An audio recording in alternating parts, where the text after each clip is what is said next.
السلام علیکم ورحمۃ اللہ وبرکاتہ۔ بسم اللہ الرحمن الرحیم، نحمدہ ونصلی علی رسول الکریم۔ جناب نبی کریم صلی اللہ علیہ وسلم کی سیرت مبارکہ کا الحمدللہ سلسلہ چل رہا ہے، اور گزشتہ کئی ہفتوں سے الحمدللہ دروس سیرت کے چل رہے ہیں، اور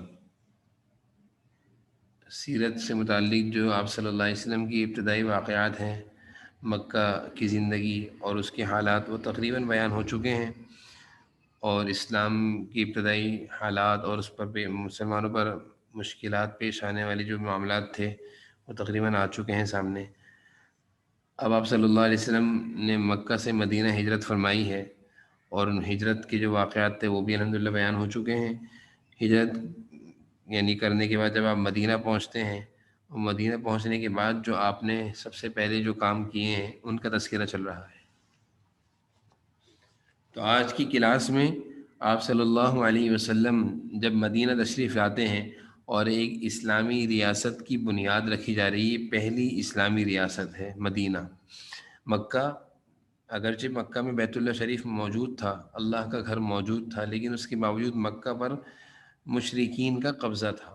یہی وجہ بنی کہ آپ صلی اللہ علیہ وسلم کے لیے مکہ میں رہنا مشرکین نے مشکل کر دیا تھا، مسلمانوں کے لیے عبادات کا کرنا مشکل کر دیا تھا۔ اور ایک مسلمان، اس کی زندگی کا مقصد اللہ کی عبادت، اللہ کو راضی کرنا ہے۔ اگر اس کو عبادات آسانی سے کرنا کسی جگہ مشکل ہو جائے تو پھر وہ اب ایسی جگہ تلاش کرتا ہے جہاں وہ اللہ کی عبادت آسانی سے، اللہ کی مرضی کے مطابق اللہ کی عبادت کر سکے۔ چنانچہ آپ صلی اللہ علیہ وسلم کا ہجرت کا مقصد بھی یہی تھا کہ ہم مدینہ جا کر ایک اسلامی ریاست کی بنیاد رکھیں گے، اور وہاں رہتے ہوئے مسلمان اللہ کی مرضی کی زندگی، عبادت کی زندگی، اعمال صالحہ کی زندگی، نیکی کی اور تقوی کی زندگی آزادی سے گزار سکے۔ یعنی کسی قسم کی کوئی دشواری اور رکاوٹ نہ ہو، کوئی ممانعت نہ ہو کہ مسجد جانے پر پابندی، نماز پڑھنے میں رکاوٹ، یا اللہ کی دین کی دعوت اور تبلیغ، یا دین کی محنت، یا کسی بھی طرح اشاعت دین کے لیے کوئی کام کرنا چاہ رہے ہوں اور اس میں رکاوٹ ہو، ایسا کچھ نہ ہو۔ دین کی خدمت یعنی مدارس بھی ہوں، مساجد بھی ہوں، خانقاہیں بھی ہوں، دینی مراکز بھی ہوں، سارے دین کے شعبے زندہ ہوں، یہ ایک اسلامی ریاست کی بنیاد اور اس کی وجہ ہوتی ہے۔ چنانچہ آپ صلی اللہ علیہ وسلم جب مدینہ تشریف لائے ہیں تو آپ صلی اللہ علیہ وسلم نے سب سے پہلے یہی کام کیا ہے۔ میں اس کی وضاحت گزشتہ کلاس میں کچھ کر چکا ہوں، دوبارہ کرتا ہوں۔ سب سے پہلے آپ نے مرکز کی تعمیر یعنی بنیاد رکھی۔ مرکز سے مراد مسجد نبوی، آپ صلی اللہ علیہ وسلم نے اس کی بنیاد رکھی۔ اس کو مرکز اس لیے کہا گیا کہ مسجد نبوی مسلمانوں کے لیے ایک مرکز تھا۔ وہاں نماز بھی ہوا کرتی تھی، وہاں پہ مسلمانوں کی دینی تعلیم بھی ہوا کرتی تھی، وہاں پہ حضور صلی اللہ علیہ وسلم نے ایک مدرسہ بھی قائم کیا ہوا تھا جہاں پہ قرآن کریم کی تعلیم بھی ہوا کرتی تھی۔ وہاں آپ صلی اللہ علیہ وسلم کے احادیث کے درس بھی ہوا کرتے تھے، قرآن کے درس بھی ہوا کرتے تھے، اور وہیں سے آپ صلی اللہ علیہ وسلم مسلمانوں کی ضروریات کا انتظام بھی فرمایا کرتے تھے۔ اور اسی مسجد نبوی سے آپ صلی اللہ علیہ وسلم مسلمانوں کو غزوات کے لیے یعنی جہاد کے لیے لشکر کی تیاری کر کے روانہ بھی فرمایا کرتے تھے۔ اور وہیں مسجد نبوی میں دوسرے ملکوں سے، شہروں سے سفیر اور سفراء آیا کرتے تھے، اور آپ صلی اللہ علیہ وسلم ملاقات کیا کرتے تھے، اور دوسری جگہوں سے آئے ہوئے لوگوں کو آپ صلی اللہ علیہ وسلم ٹھہرایا کرتے تھے۔ تو مسجد نبوی ایک مرکز تھا جہاں پہ سارے دینی امور آپ صلی اللہ علیہ وسلم جہاں سے انجام دیا کرتے تھے۔ تو اس لیے مسجد نبوی کو مرکز کا آپ صلی اللہ علیہ وسلم جب مدینہ پہنچے تو آپ نے مسجد نبوی کے لیے ایک جگہ منتخب فرمائی، پسند فرمائی۔ آپ صلی اللہ علیہ وسلم اس جگہ کی تلاش میں اپنے صحابہ کے ساتھ نکلے کہ دیکھتے ہیں مدینہ میں کون سی مناسب جگہ رہے گی جہاں پہ ہم اس طرح کا ایک مرکز یعنی مسجد نبوی تعمیر کر سکے، جہاں میں اس مسجد نبوی میں مدرسہ بھی ہو، اس میں نماز بھی ہو، اس میں سارے کام ہو رہے ہوں۔ تو آپ صلی اللہ علیہ وسلم نے اس تلاش کے لیے جب آپ نکلے ہیں، روانہ ہوئے ہیں، تو آپ کو ایک جگہ اچھی معلوم ہوئی۔ آپ نے پوچھا بھائی کس کی جگہ ہے؟ تو بتایا گیا کہ یہ دو نوجوان ہیں، سہل اور سہیل، ان کی جگہ ہے۔ آپ صلی اللہ علیہ وسلم نے ان سے کہا بھائی تم اپنی جگہ بیچتے ہو؟ تو انہوں نے پوچھا کہ آپ کس مقصد کے لیے خریدتے ہیں؟ آپ صلی اللہ علیہ وسلم نے ارشاد فرمایا ہم یہاں پہ اللہ کا گھر بنائیں گے، مسجد بنائیں گے، مسلمانوں کا مرکز بنے گی جہاں مسلمانوں کو دینی تعلیم دی جائے گی، اسلامی شریعت اور اسلامی احکامات اور حلال و حرام کے مسائل اور جائز اور ناجائز کا راستہ بتایا جائے گا، اللہ کی مرضی کی زندگی سکھائی جائے گی، تو وہ دونوں نوجوان بہت خوش ہوئے اور کہا کہ یہ تو بہت بڑا کام ہے، تو ہم یہ جگہ آپ کو ہدیتاً دینا چاہتے ہیں، یعنی ہم اس کا کوئی اجرت نہیں لیں گے، ہماری طرف سے یہ ہدیہ ہے۔ یہ مسلمانوں کا جذبہ ہوتا تھا کہ کسی بھی اچھے کام کے لیے اپنی جائیداد کو پیش کر دینا، اپنی جائیداد کو پیش۔ آج کا مسلمان تو اپنی جائیداد کو بناتا ہے، ایک گھر سے دو گھر، دو گھر سے تین گھر، وہ دینے کو تیار نہیں ہوتا۔ اگر اس سے کہا جائے بھائی کوئی جگہ مخصوص کرو اپنی زندگی میں جہاں پہ مسجد بنے، مدرسہ بنے، خانقاہ بنے، دین کا مرکز بنے، دین کا کام ہو، نہیں، وہ اس پر آمادہ نہیں ہوتا۔ اس کو مشکل لگتا ہے کہ میں اپنی جائیداد میں سے کوئی حصہ اللہ کے دین کے لیے وقف کر دوں۔ جبکہ صحابہ کی زندگی دیکھیں، سہل اور سہیل نے جب سنا کہ یہاں اللہ کے دین کی خدمت ہوگی، اس جگہ سے لوگ نماز پڑھیں گے، لوگ قرآن سیکھیں گے، دین کی تعلیم عام ہوگی، دین کی دعوت و تبلیغ کا کام ہوگا، یہاں سے تبلیغ، لوگوں کو اسلام کی تبلیغ ہوگی، وہ خوش ہو گئے اور کہا کہ ہماری طرف سے لے لیں۔ آپ نے فرمایا نہیں بھائی، ہم تو اجرت میں لیں گے۔ آپ صلی اللہ علیہ وسلم نے فرمایا نہیں بھائی، پیسے دے کر لیں گے۔ چنانچہ بہت کم پیسوں پر انہوں نے وہ زمین آپ صلی اللہ علیہ وسلم کو دی، اور آپ صلی اللہ علیہ وسلم نے اس کی اجرت ادا کی، یعنی جتنے کی خریدی وہ آپ نے ادا کی۔ تو میں یہ عرض کر رہا تھا کہ رسول اللہ صلی اللہ علیہ وسلم کے دور میں جو مسجد تھی، وہ صرف مسجد ایک عبادت گاہ نہیں تھی، بلکہ وہ مسجد پورے معاشرے کو منظم کرنے کا ذریعہ تھی۔ جب آپ نے یہ مسجد نبوی کے لیے جگہ لی ہے، تو وہ مسجد نبوی جب وجود میں آئی، میں نے گزشتہ کلاس میں اس کے نقشے بیان کر دیے تھے کہ کس طرح اس کی تعمیر ہوئی، کہاں کیا بنا، وہ میں گزشتہ کلاس میں سب بیان کر چکا ہوں۔ تو آپ صلی اللہ علیہ وسلم نے جب مسجد نبوی تیار ہو گئی، تو اب وہ مسجد نبوی کس چیز، کیا نقشہ پیش کر رہی تھی، اس میں کیا کیا کام ہو رہے تھے، وہ میں آج بیان کروں گا۔ تو وہ مسجد نبوی میں بہت سارے مناظر نظر آتے تھے۔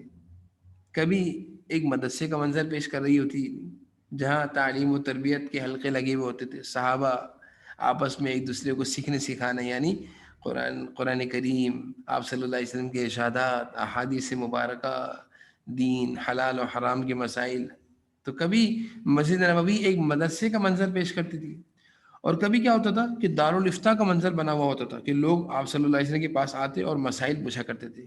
خواتین بھی آیا کرتی تھی، اپنے پیچیدہ مسائل پوچھا کرتی تھی۔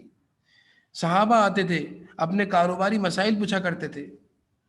تو اسی طرح کبھی یہ مسجد نبوی مدرسے کا منظر پیش کر رہی ہے، تو کبھی دارالافتاء بنی ہوئی ہے، اور کبھی عدالت کا منظر بنا ہوا ہے کہ صحابہ اپنے فیصلے آپ صلی اللہ علیہ وسلم کی خدمت میں لا کر فیصلے کروا رہے ہیں کہ میرے ساتھ اس طرح ہوا یا ایسا ہو گیا، اس مسئلے کو حل کریں۔ آپ صلی اللہ علیہ وسلم یعنی مسجد نبوی میں رہتے ہوئے فیصلے بھی کر رہے ہیں مسلمانوں کے درمیان۔ تو میں نے جیسے عرض کیا کہ ایک مرکز کی تعمیر ہو رہی ہے، اس مرکز کی تعمیر میں آپ صلی اللہ علیہ وسلم کیا کیا کر رہے ہیں۔ تو ایک وقت میں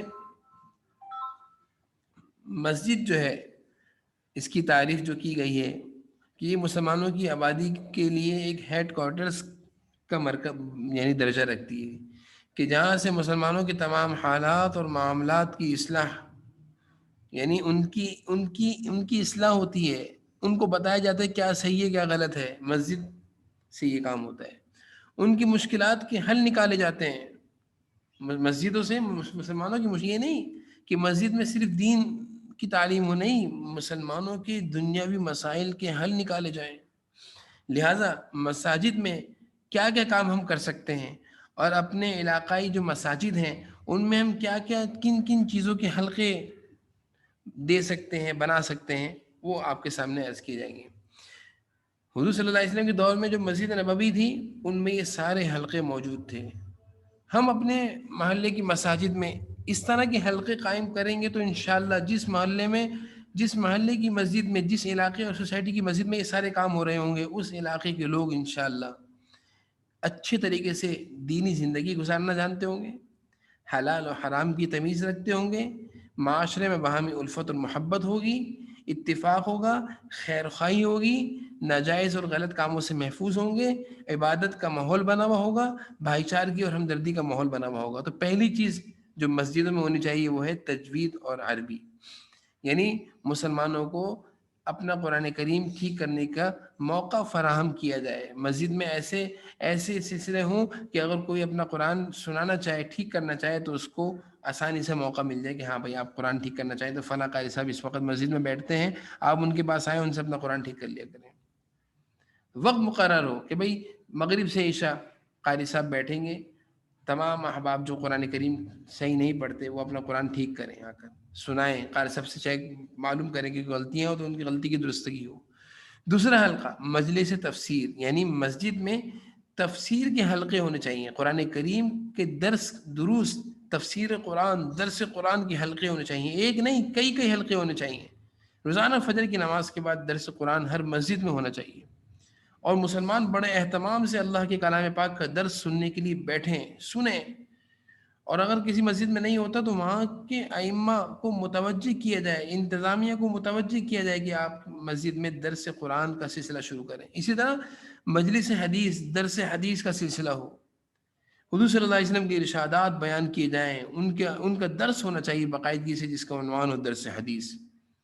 اسی طرح مساجد میں سیرت اور تاریخ، آپ صلی اللہ علیہ وسلم کی سیرت کا جو درس ہے، یہ ایسا قیمتی درس ہے کہ مسلمانوں کو اس درس سے حضور صلی اللہ علیہ وسلم کی زندگی کے حالات کا معلوم چلتا ہے کہ اسلام کا ابتدائی حالت کتنا سخت، اسلام کی ابتدائی حالت کتنی سخت تھی، اور یہ دین آج جو ہم تک پہنچا ہے کس قدر صحابہ نے تکالیف برداشت کی ہیں، حضور صلی اللہ علیہ وسلم نے کس قدر مشقتیں برداشت کی ہیں. تو یہ باتیں سیرت اور تاریخ سے معلوم چلتی ہیں. تو مساجد میں اس کا بھی درس ہونا چاہیے تاکہ مسلمانوں کو پچھلے حالات معلوم ہوں.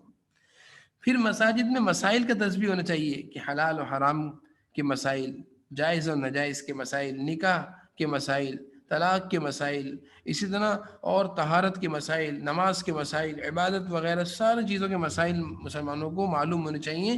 یہ بھی اس کا بھی حلقہ مسجد میں لگنا چاہیے. اسی طرح خطبہ جمعہ اور عیدین ہے، اہتمام سے لوگ مسلمان جمعہ اور عیدین کے خطبے میں شامل ہوں. نظام فتویٰ دارالفتہ بھی ہر مسجد میں ہونا چاہیے، ہر مسجد میں دارالفتہ بھی ہونا چاہیے جہاں مسلمان آئیں اور اپنے مسائل کی فتوے لیں. میراث کے مسائل ہوں، ان کی فتوے لیں کہ بھائی آپ مجھے فتویٰ دیں کیا ہم کس طرح اپنے مسائل حل کریں. تو یہ سارے حلقے جب کسی مسجد میں، کسی محلے اور سوسائٹی کی مسجد میں لگیں گے تو وہ محلہ اور وہاں کے رہنے والے کس قدر دیندار ہوں گے، اور کس قدر ان پر اللہ کی رحمتوں کا نزول ہوگا، اور کس قدر ان کے گھروں میں دینی فضائیں ہوں گی، اور کتنا زیادہ وہ قرآن کریم سے اور احادیث مبارکہ سے قریب ہوں گے، اور کتنا زیادہ ان کے اندر تفسیر اور حدیث کا علم ہوگا، اور کتنا زیادہ وہ قرآن کو سمجھنے والے ہوں گے، احادیث کو سمجھنے والے ہوں گے.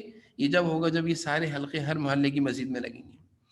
تو اس کا اہتمام ہماری ذمہ داری ہے، اچھے عنوان سے، اچھے انداز سے اس چیز کی ضرورت محسوس کرتے ہوئے اپنی مساجد کی انتظامیہ کو متوجہ کیا جائے، ائمہ کو متوجہ کیا جائے. اب ہوتا یہ ہے کہ کوئی مسجد میں امام اس طرح کے کوئی حلقے لگانا چاہتا ہے، کام کرنا چاہتا ہے، تو بجائے اس کے ساتھ اعانت اور حوصلہ افزائی اور تعاون کی، اس کی مخالفتیں شروع ہو جاتی ہیں. ہر محلے میں اس طرح کے لوگ ہوتے ہیں، ارے کیا ضرورت ہے درس قرآن کی، ارے کیا ضرورت ہے درس حدیث کی، ارے کیا ضرورت ہے مدرسہ کھولنے کی مسجد میں. یہ پتہ نہیں کس طرح کے مسلمان ہیں، اور یہ کیسے اپنے آپ کو مسلمان کہتے ہیں کہ ایک دین کا کام، خیر کا کام جو حضور صلی اللہ علیہ وسلم نے جس کی بنیاد مسجد نبوی میں ڈالی ہیں، اس کام کو روک کر یہ کہتے ہیں میں مسلمان ہوں، میں نماز پڑھتا ہوں. تو افسوس اس بات کا ہوتا ہے کہ اگر کوئی اچھا کام کرنا بھی چاہ رہا ہے تو بجائے اس کے ساتھ ہم تعاون کریں اور اس کے ساتھ کام میں شریک ہوں تاکہ ہمارا بھی کوئی حصہ لگ جائے اللہ کے دین کی خدمت میں، اشاعت قرآن میں، اشاعت دین میں. اس کی تو کوئی شوق ہی نہیں ہے، اس کی مخالفت شروع ہو جاتی ہے، رکاوٹیں ڈالنا شروع کر دیتے ہیں کہ انہوں نے اپنی دکان چمکانا شروع کر دیا. جی افسوس ہوتا ہے کہ لوگ اس طرح کے جملے کہتے ہیں کہ دکان چمکا رہے ہیں. ارے اللہ کے دین کی خدمت کو ہمیں اپنے لیے غنیمت سمجھنا چاہیے، سعادت مندی سمجھنی چاہیے کہ اللہ اپنے دین کی ہوئی خدمت ہم سے بھی لے لیں. کل انبیاء علیہ السلام جو اللہ کے دین کے سب سے بڑے خادم انبیاء علیہ السلام ہیں، ہم کچھ نہ کچھ ان کے ساتھ ہمارا بھی کچھ شامل ہو جائے کہ ہم نے بھی کوئی نہ کوئی اللہ کے دین کی خدمت میں حصہ لیا ہے. تو یہ تو سعادت مند مسلمانوں کی سعادت مندی ہے. یہ تو وہی مسلمان اس طرف متوجہ ہوتے ہیں جن کی قسمتیں اونچی ہوتی ہیں، اور جن کے نصیب اچھے ہوتے ہیں. اور جو بد نصیب لوگ ہوتے ہیں وہ تو ان کاموں کے ہونے سے تکلیف ہوتی ہے، ان کو تکلیف ہوتی ہے. بہت ساری مساجد کے حالات سننے میں آتے ہیں کہ فجر کا درس قرآن بند کر دیا، یہ درس قرآن نہیں ہوگا. افسوس ہوتا ہے. قرآن کے درس کو بند کر یہ کوئی اچھا کام ہو رہا ہے؟ یہ اللہ تعالیٰ اس عمل سے خوش ہو رہے ہیں کہ امام صاحب نے مسجد میں مدرسے کی بنیاد رکھی، محلے کے بچوں کو قرآن پڑھا رہے تھے، کچھ لوگ کمیٹی کے نہیں اب یہ نہیں ہے، ختم کریں اس کو، ختم کریں. تو یہ عموماً کمیٹی میں بھی کچھ ایسے لوگ شامل ہوتے ہیں جو دین کے نام پر دین سے دشمنی اور بغض اور عناد کا کردار ادا کر رہے ہوتے ہیں. اللہ تعالیٰ سب کو سمجھ اور عقل اور فہم عطا فرمائے. اس سلسلے میں ہمیں کچھ کرنا چاہیے اپنے محلے کی مساجد میں. تو میں یہ عرض کر رہا تھا کہ حضور صلی اللہ علیہ وسلم نے مسجد میں کیا کیا کام کیے وہ آگے. آپ صلی اللہ علیہ وسلم جب مدینہ آئے ہیں تو آپ نے سب سے پہلی بنیاد ڈالی ہے مسجد مرکز کی بنیاد. اس کے بعد آپ نے دوسرا کام یہ کیا ہے کہ مسلمانوں میں بھائی چارگی قائم کری، مسلمانوں میں بھائی چارگی قائم کری. اور اس کا کیا کیا کہ آپ نے مدینہ میں رہنے والے انصار صحابہ اور مکہ سے آئے ہوئے مہاجرین صحابہ، ان میں آپس میں آپ نے جوڑ پیدا کر دیا، بھائی چارگی کا رشتہ قائم کیا کہ بھائی تم آپس میں بھائی بھائی ہو. انما المؤمنون اخوہ، مسلمان آپس میں بھائی بھائی ہیں. اس بھائی چارگی کا فائدہ کیا ہوا کہ ایک کو جب دوسرے کا بھائی بنا دیا گیا، اس کا فائدہ یہ ہوا کہ مکہ سے آئے ہوئے مہاجرین خالی ہاتھ آئے تھے، مکہ کے مشرکین نے سب لوٹ لیا تھا، لٹا کر آئے تھے، کچھ بھی نہیں تھا پاس. تو مدینہ کے جو انصار صحابہ تھے انہوں نے بھائی چارگی کی مثال قائم کر دی کہ اپنے گھروں کو 2 حصوں میں تقسیم کر دیا. آئے ہوئے مسلمانوں سے کہا کہ آدھا گھر بیچ میں دیوار لگا دی کہ یہ آدھا گھر آج سے آپ کے نام ہے اور یہ آدھا گھر میرا ہے. دوسرا، بعض واقعے آتے ہیں کہ ایک صحابی جن کی 2 بیویاں تھیں، ایک صحابی مکہ سے آئے ان کی بیویاں نہیں تھیں، کہا میں اپنی ایک بیوی کو چھوڑتا ہوں، آپ اس سے نکاح کر لیجئے گا. تیسرا کام، اپنے کاروبار اور اپنے مال میں شراکت. مکہ سے آئے ہوئے صحابہ کو مدینہ کے مہاجرین انصار صحابہ نے کہا کہ میرے یہ باغ ہے، آدھا باغ آج سے آپ کا، آپ اس میں محنت کریں، جو نفع ہوگا وہ آپ کا ہے. لیکن مکہ سے آئے ہوئے جو صحابہ تھے وہ بھی حضور صلی اللہ علیہ وسلم کی تربیت یافتہ تھے. انہوں نے، اللہ تعالیٰ نے مسلمان کے اندر قدرتی طور پر استغنائیت رکھی ہوتی ہے، انہوں نے کہا آپ کی یہ ساری بھائی چارگی کی ہمدردی اللہ تعالیٰ قبول فرمائے، ہمیں آپ بازار کا راستہ دکھائیں، ہم انشاءاللہ محنت مزدوری کر کے یہ سارے کام کریں گے. تو یہ بھائی چارگی کی اللہ کی طرف سے یعنی کہ وہ تھا. اب یہ کہ بھائی چارگی جو آپ صلی اللہ علیہ وسلم نے قائم فرمائی، اور اس بھائی چارگی کا فائدہ کیا ہوا؟ اس کا فائدہ یہ ہوا کہ مہاجرین خود کو مہمان سمجھنا اور انصار نے خود کو میزبان سمجھنا چھوڑ دیا، بلکہ ایک دوسرے کو بھائی بھائی سمجھنے کی وجہ سے ان کے درمیان بے تکلفی کی فضا قائم ہو گئی. اور پھر مکہ سے آئے ہوئے جو صحابہ تھے انہوں نے آپ صلی اللہ علیہ وسلم سے مکہ میں رہتے ہوئے 10 سال کے عرصے میں بہت کچھ سیکھا تھا. جب یہ بھائی چارگی قائم ہو گئی تو مکہ سے آئے ہوئے صحابہ مہاجرین سے مدینہ والے مہاجرین صحابہ نے بہت کچھ سیکھ لیا، اپنے ساتھ ان کے ساتھ رہتے تھے، ساتھ رہتے تھے. تو ساتھ رہتے ہوئے کیا کیا کہ ہر گھر مدینہ کا مدرسہ بن گیا، کیونکہ گھر میں تقسیم ہو گئی تھی کہ اسی گھر میں بیچ میں دیوار آ گئی تھی، آدھا گھر مکہ سے آئے ہوئے صحابہ کو دے دیا. تو یہ ہوا کہ اب ہر گھر مدرسہ بن گیا. مکہ سے آئے ہوئے صحابہ نے جو حضور صلی اللہ علیہ وسلم سے 10 سال کے عرصے میں سیکھا تھا، مدینہ کے صحابہ اس چیز سے محروم تھے تو وہ جلدی انہوں نے سکھا دیا. تو ایک فائدہ تو یہ ہوا کہ صحابہ نے جو حضور صلی اللہ علیہ وسلم سیکھا تھا مکہ میں وہ مدینہ کے صحابہ کو سکھا دیے، گویا مدینہ کا ہر گھر مدرسہ بن گیا. دوسرا فائدہ یہ ہوا بھائی چارگی کا کہ بے تکلفی سی فضا ہو گئی، تکلف ختم ہو گیا. اور جب بے تکلفی کی سی فضا ہو تو اس میں آسانی ہوتی ہے سیکھنا. پھر ایک اور فائدہ، بڑا فائدہ یہ ہوا کہ انصار مدینہ کے رہنے والے جو صحابہ تھے وہ سارے کھیتی باڑی سے خوب اچھی طرح واقف تھے، لیکن تجارت سے ناواقف تھے. تجارت کرنا، کاروبار اور بزنس نہیں جانتے تھے. اور بزنس اور کاروبار کے نہ جاننے کی وجہ ہی تھی کہ مدینہ کے پورے کاروبار پر، معیشت پر یہودیوں کا قبضہ تھا. مدینہ کی پوری تجارت پر یہودیوں کا قبضہ تھا. اور مدینہ میں رہنے والے انصار صحابہ وہ کاروباری معاملات میں یہودیوں کے محتاج تھے، جیسے کہ آج کی دنیا میں مسلمان بھی اپنے کو غیروں کا محتاج سمجھتا ہے، جانتا سب کچھ ہے لیکن کرتا نہیں ہے. تو اس بھائی چارگی کی قائم کرنے کا فائدہ یہ ہوا کہ مکہ سے آئے ہوئے جو صحابہ تھے وہ سب کے سب تجارت اور کاروبار کو اچھی طریقے سے جانتے تھے، کیونکہ مکہ میں کھیتی باڑی نہیں تھی، مکہ کی زمین میں کھیتی باڑی نہیں تھی، تو مکہ کے لوگ تجارت کیا کرتے تھے، شام جایا کرتے تھے، وہاں سے سامان لانا لے جانا کرتے تھے۔ تو یہ ہوا کہ مدینہ کے لوگ تجارت جانتے نہیں تھے، تو مکہ کے لوگوں نے آ کر تجارت کرنا شروع کری، کاروبار کرنا شروع کیا، اور مدینہ کے لوگ بھی کاروبار کرنا سیکھ گئے۔ باہمی اشتراک سے کاروبار اس طرح ہوا کہ مدینہ کے لوگوں نے مثال کے طور پر اپنی اپنی عام پیسے لگائے، اور مکہ کے لوگوں نے محنت کر کے دکھائی، تو پھر یہ ہوا کہ جو مدینہ کی تجارت پر یہودیوں کا قبضہ تھا وہ قبضہ بھی ختم ہو گیا۔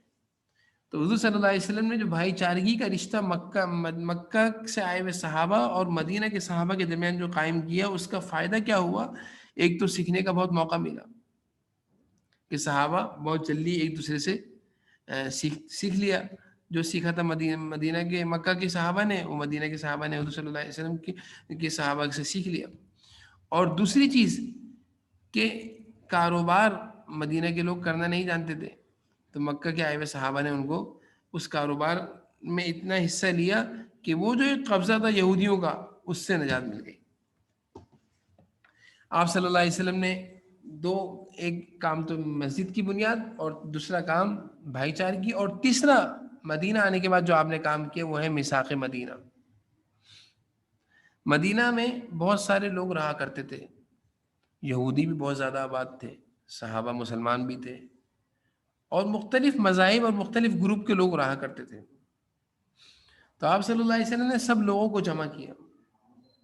سب کو جمع کرنے کے بعد آپ صلی اللہ علیہ وسلم نے کچھ معاہدے اور کچھ اصول اور کچھ ضابطے طے کیے، اور وہ اصول اور ضابطے سب لوگوں کے درمیان رکھ دیے کہ بھئی دیکھو، اب مدینہ میں ایک اسلامی ریاست قائم ہو رہی ہے، آپ بھی مدینہ میں رہتے ہو، آپ اگرچہ آپ کا تعلق دوسرے مذہب سے ہے، ہمارا تعلق اسلام سے ہے، ہم آپ کو مجبور نہیں کریں گے کہ آپ اسلام میں داخل ہو، لیکن کچھ اصول و ضابطے ہیں، اس کے مطابق آپ بھی یہاں رہیں، ہم بھی یہاں رہیں گے، تاکہ آپس میں کوئی اختلاف نہ ہو۔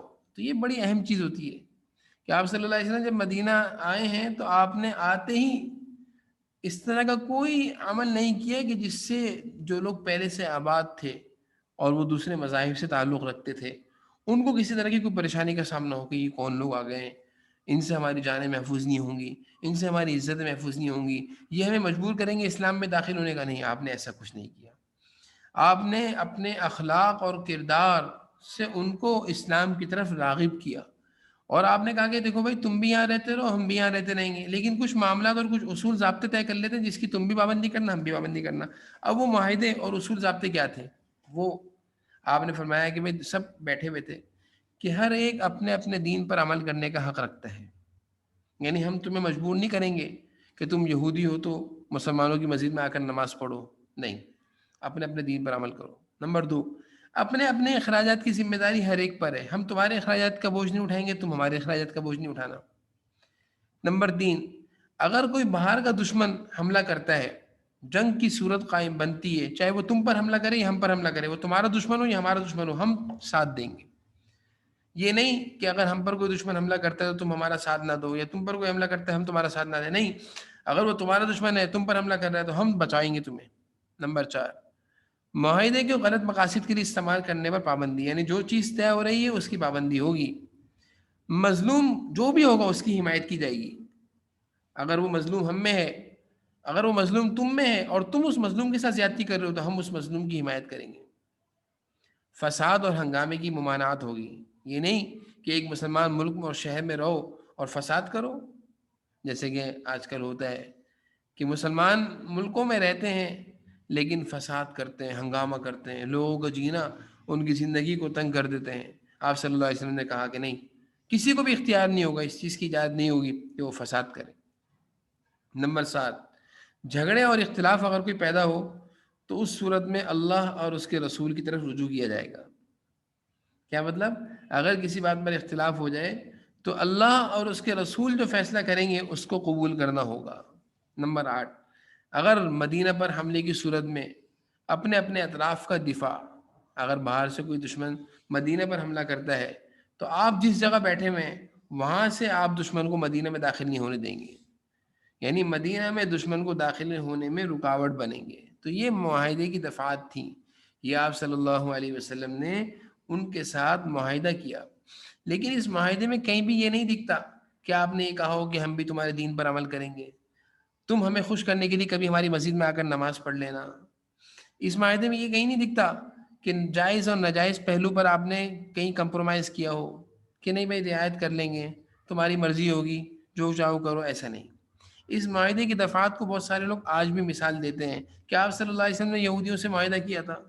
تو معاہدے کا مقصد کیا تھا؟ معاہدے کا مقصد اصل جاننا چاہیے کہ اس وقت مسلمانوں کی تعداد بہت تھوڑی سی تھی اور مدینہ میں اسلام نیا نیا آیا تھا اور ایک اسلامی ریاست کی بنیاد رکھی گئی تھی. اس اسلامی ریاست کو بڑھانا تھا، اس کو اٹھانا تھا اور اسلام کی دعوت اور تبلیغ کو ساری دنیا میں عام کرنا تھا. اس لیے آپ صلی اللہ علیہ وسلم نے معاہدہ کیا تاکہ معاہدے کی صورت میں اندر کے دشمن سے محفوظ رہ سکیں اور دور دور تک اسلام کی دعوت اور تبلیغ اور اسلام کی اشاعت ہو سکے. لیکن اس معاہدے میں یہ کہیں نظر نہیں آتا کہ آپ صلی اللہ علیہ وسلم نے اس معاہدے میں ان کے مذہب کی رعایت رکھتے ہوئے ان کے مذہب کا کبھی خوش کرنے کے لیے ان کی عبادت خانے میں گئے ہوں یا ان کو اپنی عبادت خانے میں بلایا ہو کہ ہمارے ساتھ نماز پڑھ لو، یا ان کی کھانے میں یا ان کی دعوتوں میں شامل ہوئے ہوں، یا ان کو خوش کرنے کے لیے ایسا کوئی کام کیا ہو جس سے اسلام کی عظمت کی کمی آتی ہو. ان معاہدوں میں آپ صلی اللہ علیہ وسلم نے کوئی بھی ایسا جملہ اور کوئی بھی ایسا معاہدہ نہیں کیا کہ جس سے اسلام کی حقانیت یا اسلام کی جو ایک عظمت اور ایک مقام ہے اس میں کمی آتی ہو، یا مسلمان کا جو مقام ہے اس میں کمی آتی ہو. آپ نے کہیں بھی ایسا کوئی عمل، ایسا کوئی جملہ یا کوئی ایسا معاہدہ طے نہیں کیا کہ جس سے اسلام کی عزت اور عظمت میں کمی آتی ہو. یہاں سے معلوم چلتا ہے کہ معاہدہ اس صورت میں کیا کہ جس سے اسلام کی عزت اور اسلام کا مقام بھی برقرار رہا. تو یہ آج ہماری الحمدللہ سیرت کی کلاس تھی. اب بقیہ انشاءاللہ اگلی درس میں انشاءاللہ آگے کے دروس بیان ہوں گے. آگے انشاءاللہ اب غزوات شروع ہو رہے ہیں. آپ صلی اللہ علیہ وسلم جب مدینہ آ گئے تو مدینہ میں جب ایک اسلامی ریاست قائم ہو گئی تو اب مشرکین مکہ ان سے برداشت نہ ہوا کہ وہ مسلمان سکون کی زندگی گزار رہے ہیں، تو انہوں نے وہاں سے شرارتیں کرنا شروع کری.